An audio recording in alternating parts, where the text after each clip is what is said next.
Yes, people, and welcome back to the channel. Game week 1, job done. Listen, hold tight to 3-point collectors. As we always say on the FCM podcast, it ain't easy. It ain't easy, ladies and gentlemen. 3-0, past the pad, whitewash settings, whatever you want to call it. This is how you start a Premier League season. This is how you respond to that midweek Super Cup loss.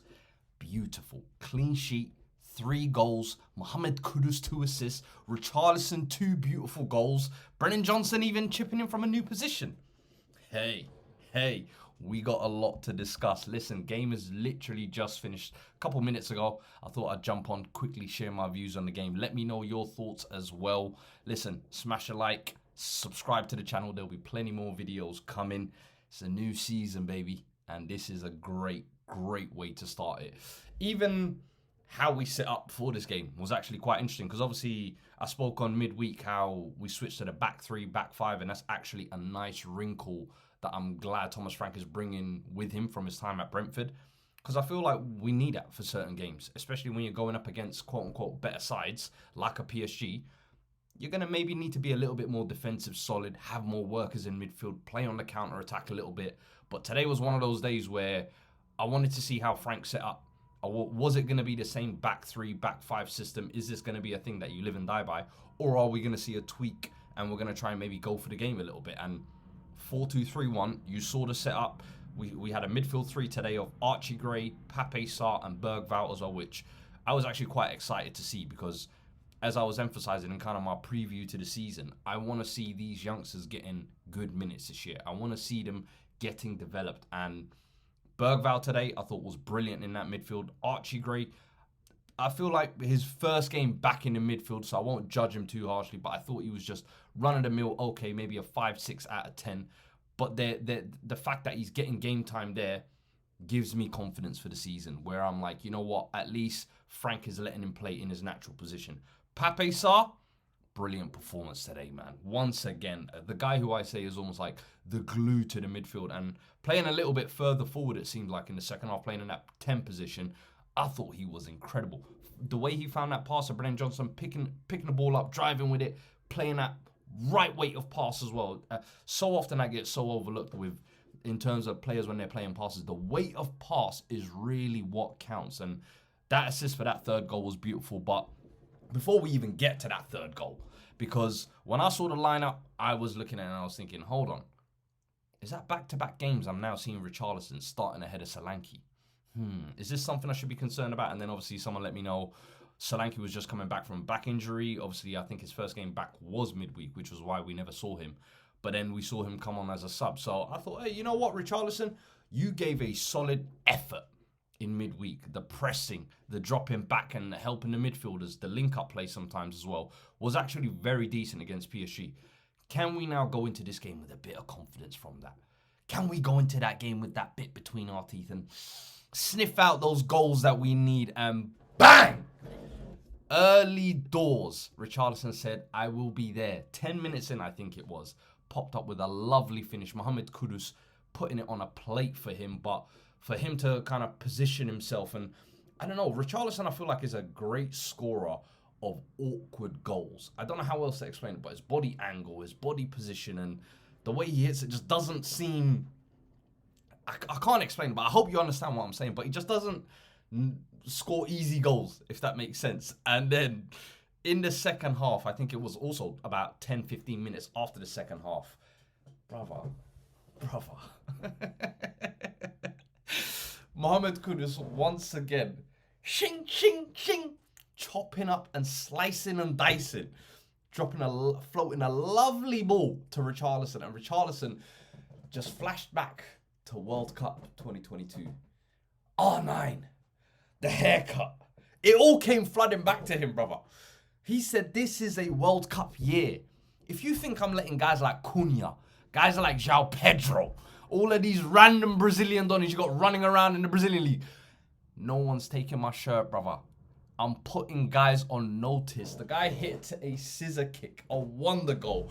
I knew he had it in his locker, but I thought it was a thing where maybe it happens out of luck sometimes. But he meant that shit. And that was absolutely beautiful to see, honestly. Great confidence for him as well. Scoring 2 goals in a season where you're coming into it with a lot of pressure, let's be honest. Obviously, I was saying in the preview video, I'm expecting a lot from Solanke. But part of that is because I'm not really expecting much from Richarlison. We've had him now for 2-3 seasons where he hasn't really lived up to the expectation. But last season, I think 4 league starts was all he got.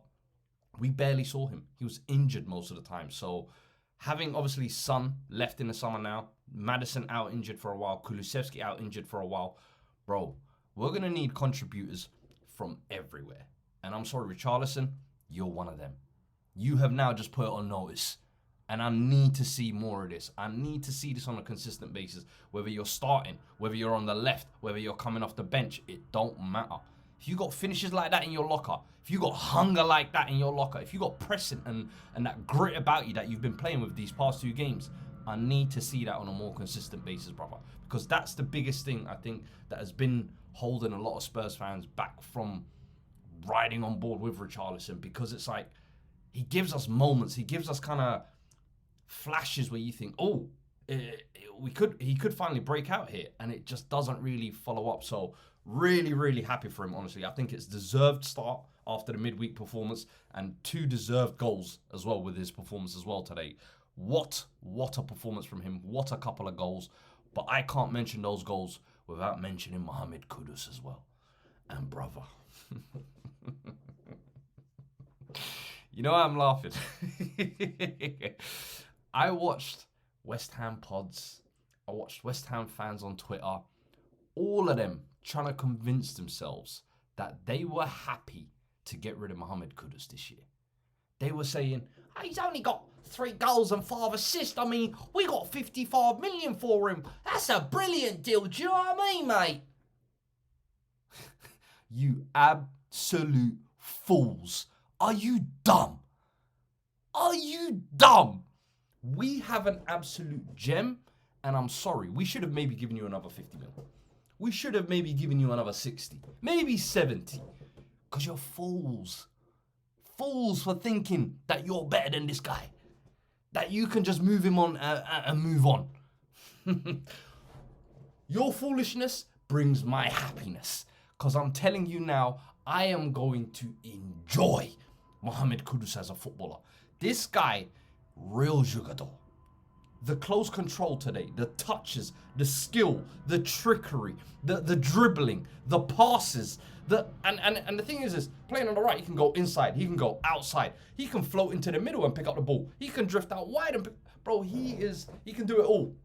He can do it all, and I love players like that, players who are unpredictable. That's what we loved about Kulusevski when he was fit as well last season. I remember at the start of last year was we moved him into midfield and it was like, yo, this guy can do it all. He's got the hunger, he's got the drive, he's got the technique, he's got the finishing, he's got the passing, he's got a little bit of everything. This is the type of quality you want to be bolstering your squad with. And when we spent 55 million, people were questioning, hold on, we got Maddison, we got Kulu, where is he going to play? Brother, good players will find a way. And Kudus can play in a multitude of positions. That's what I love about him. He can play on the left, can play through the middle, can play on the right, can even play up front. We saw that midweek in the front 2 of Richarlison. And them 2 were brilliant in that game. And then today they followed it up. 2 assists, 2 goals for both of them. Hats off to them. They really set the tone for them for this game, in my opinion. And then obviously you had Brennan Johnson finishing and icing the game off with the 3rd goal. And to be fair, I feel like that goal kind of papers over a poor general performance from him on that left side. I felt like that left side was actually maybe killing us at points in the game because you've got Jed Spence playing at left back, you've got Brennan Johnson playing at left wing, both right footers. And if anybody knows anything about right footers playing on the left hand side, the same thing they all want to do. They want to come inside. They want to come inside, and that kind of closes the pitch up and kind of makes it more condensed in the middle. But then it completely kills your attack on the left-hand side. You have no overlappers. You have no natural width out there. And I felt like at moments late in the first half, early in the second half, we were just kind of sluggish with our passing. We were just kind of, just moving it around without much intent. And I just thought that left side, I was like, could Odebert have come on a little bit earlier? Could Tell have come on a little bit earlier maybe?